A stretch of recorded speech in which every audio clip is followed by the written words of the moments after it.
differences that are facing us relative to Donald Trump and Kamala Harris as president of the United States. Because listen, those are the only two choices. Yeah, there's going to be some other people on the ballot, but those people are self-interested spoiler candidates.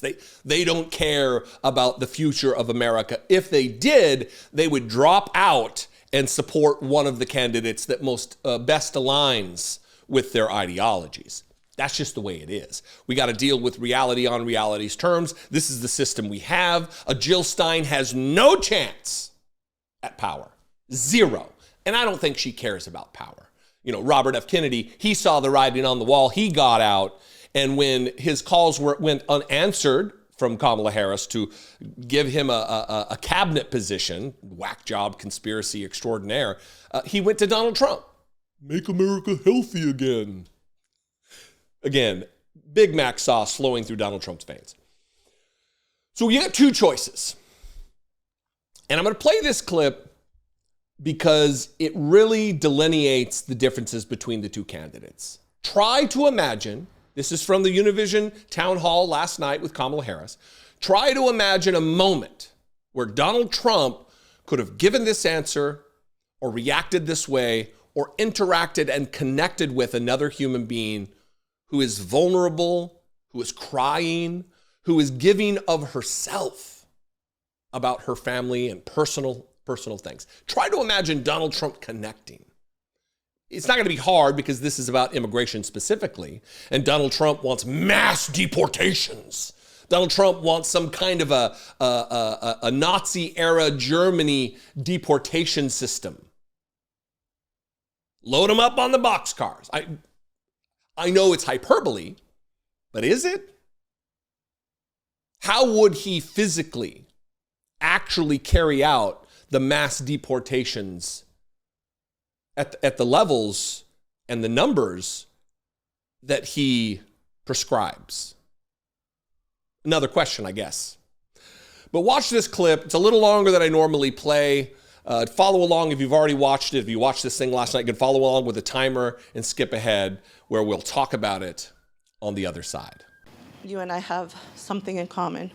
We both lost our mother. Oh. And I'm an American citizen, born to two Mexican parents. They were here before I was even born. They've worked their whole lives.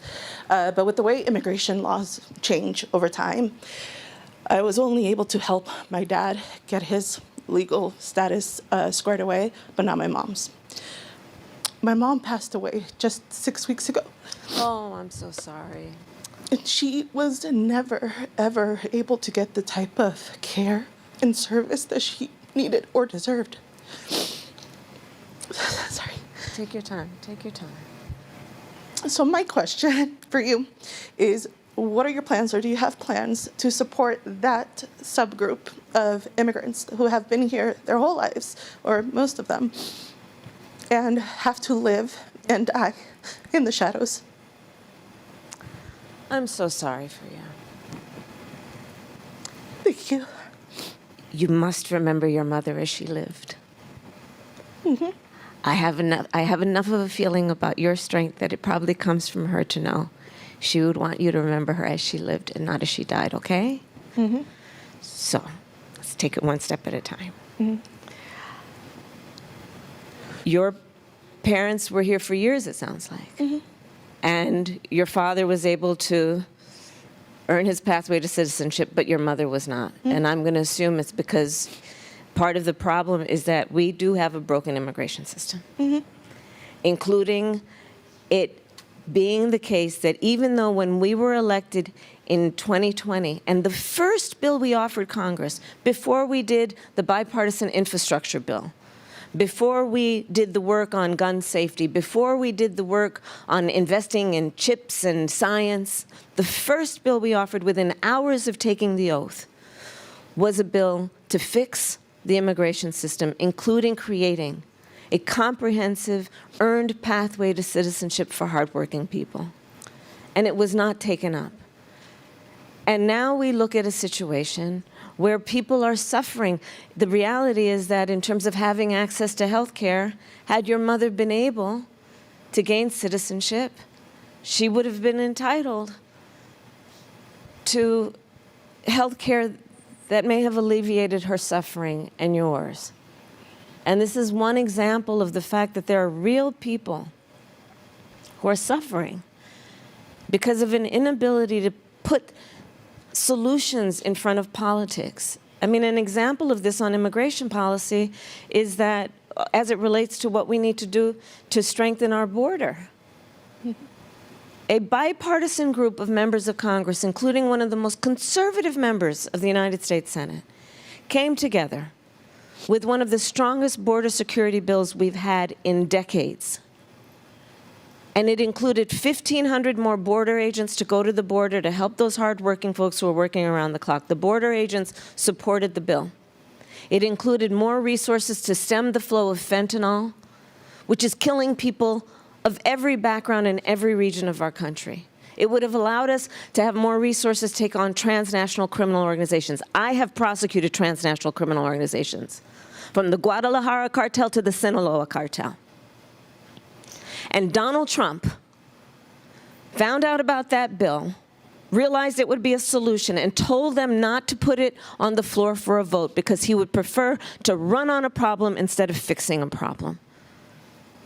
And again, Enrique, we were talking about it, in terms of real leadership is about solving problems on behalf of the people. And I'm so sorry for what you've been through.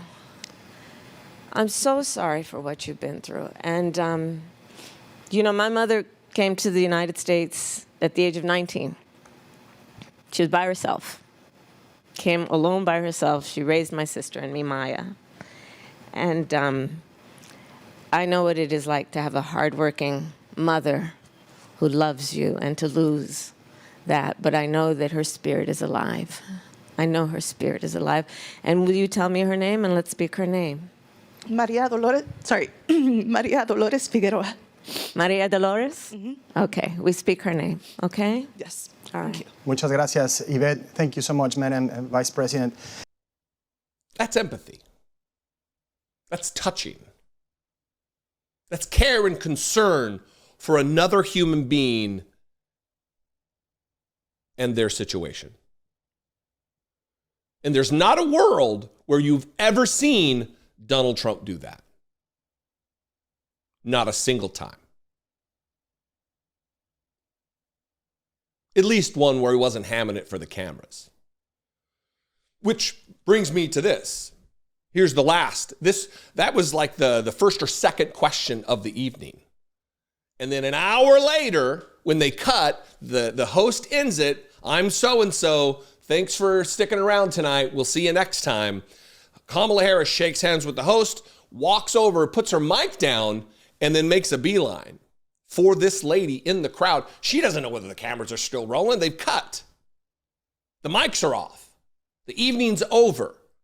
And Kamala Harris takes a moment to spend one-on-one in a personal way with this lady. I am Enrique Acevedo, and on behalf of all the Univision team, I thank you very much for your attention and your trust in us. Thank you so much. Good night. Thank you again.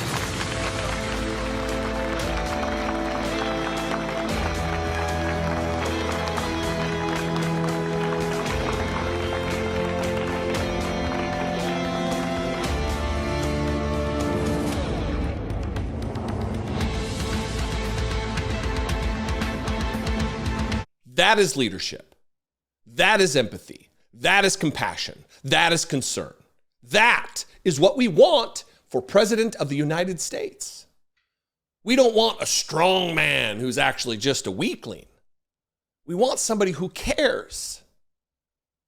Someone who actually gives a shit about the American people, about their lived experiences, about their extended families, about how to make their lives better and easier.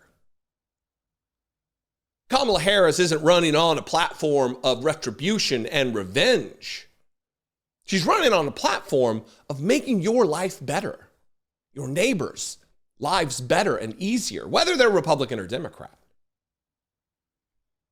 Again, it's cliche, but the the choice before us in November could not be more clear.